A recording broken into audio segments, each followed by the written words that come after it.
Hi folks, it's John Nizman from lastchanceautorestore.com. Just a quick update. Here we are with the Mustang Resto Mod that we're building, Code Red. The last video that we shared with you, we were working on the tunnel, the firewall, and doing all the fabrication, and we were working on the pedals and how we were going to set the pedals up for the clutch and the master cylinder. So what we've done is, since the last video, is we have come up with a better option. We didn't have enough room with this supercharged engine out of the 2013 Shelby. We didn't have enough room here for the booster and master cylinder. So we had a couple of different setups that we're going to try that we did mock-ups on, but this seems to be the best option for this application.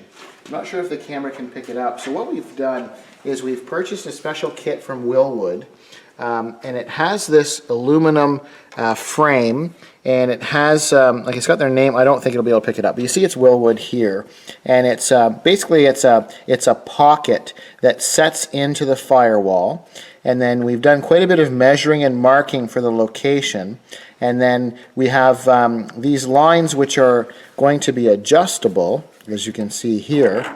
So we can adjust those, and then we can set the reservoirs wherever we want them. So we've got some custom billet hood hinges that we want to install. So we'll be doing some more dry fitting soon, but then when it comes to this system, it's great for our application because we have 3 separate reservoirs for the fluid. So, and then you can see down below, the camera can pick it up, we had the steering dry fitted in before. And you can see it's an I did it steering column, and we've gone with a high polished chrome, so we had to mark and measure and then cut out because we've made this custom firewall because we're doing a much smoother, cleaner look.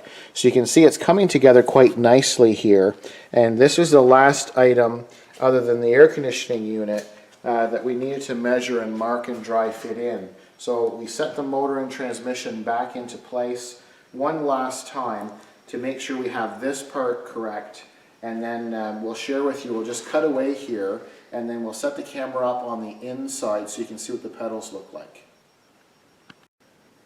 Okay, so here we are inside Code Red, and obviously the camera is at the driver's side. You'll see this is a really nice setup. We're really happy with this. So this is the part of the Wilwood kit that we purchased for our client. So it's got really nice billet pedals, the Wilwood arms, and then you can probably, I don't know how much you can see of the actual mounting point, but there's quite a bit of work involved. Most people have a lot of difficulty coming up with an idea because the steering column and the pedals are a totally different location when you're doing an engine swap like this in this 67 Mustang. We've seen a couple of, or heard of a couple of people that have made a pedal and modified it and changed the angle, and they do like a half moon and come around the steering column, but then the pedals aren't in the correct location.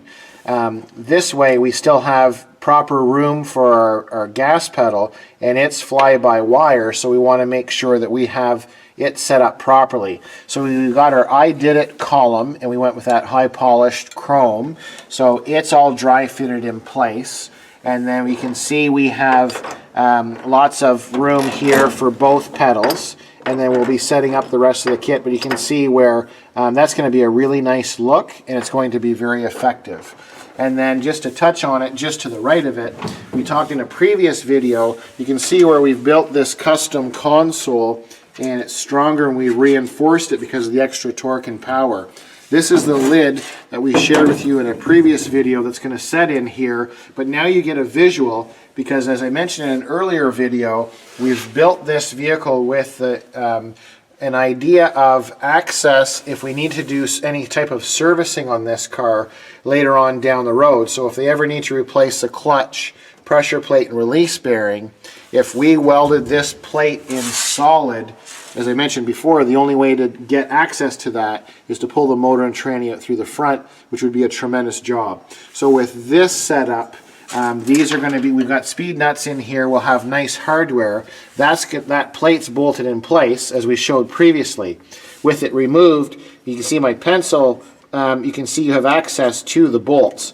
and this fitting will be over out of the way, just as this one also. So you can see there's a bolt here, and we have access to the other bolts from here. So with this setup, it's removable, and serviceability will be very simple. So just a quick little update. This is the dry fitting in the mechanical part of Code Red, which is coming along quite nicely. So thanks for watching. I'm John from lastchanceautorestore.com.